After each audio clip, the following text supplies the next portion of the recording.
Morning everybody, I'm Andrew Rhodes, I'm a member of the Thrus consultancy team, and I just want to take 5 minutes of your time this morning for us to reflect a little bit on the complexities of the classroom. We're all in education because we want to make a difference to young people's lives, and what we all know as kind of leaders is that learning isn't accidental. And I think what's really key is just this thought that I've got up here. Classrooms are complicated environments where actually learning is more likely to fail than succeed. And actually, let's just think about that a little bit, because actually that's a typical classroom there.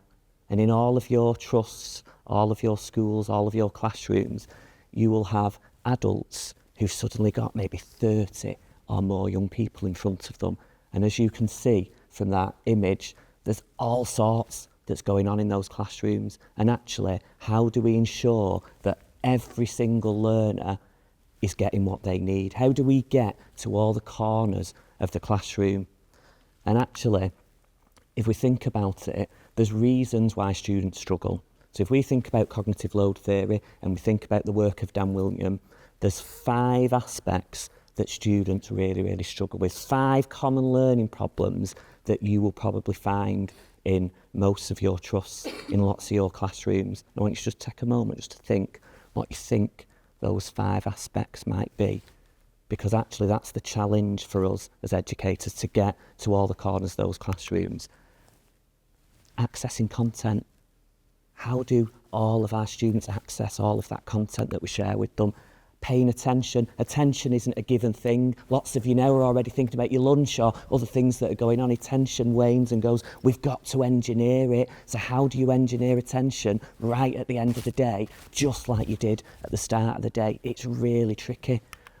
What about thinking hard? As educators, we're there to make our young people think. That's how they learn. How do we do that every day, all of the time? Making meaning. We've got to ensure that everything is going into those long-term memories, that we're dealing with the fact that our working memory is limited. And that final problem, rehearsing and consolidating, it's really tough. And these are the common learning problems that we face in our schools each and every day.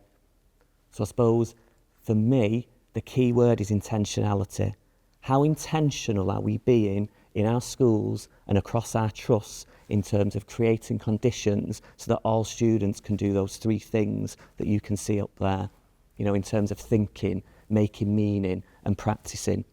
Because we've got to be really intentional about the techniques that we use, how we do that, and what that shared language looks like across our trust. So I just want to leave you with that thought. Classrooms are such complicated places, and through the walkthroughs we understand that, having gone into hundreds, thousands of schools across all of the different consultants, those problems are real. We see those in the classroom all of the time, and it's about, as trusts, how are we being really intentional about the different techniques that we're using, and actually how are we ensuring that our staff have real intentionality behind what they're developing in their classrooms. So thank you for your time, everybody.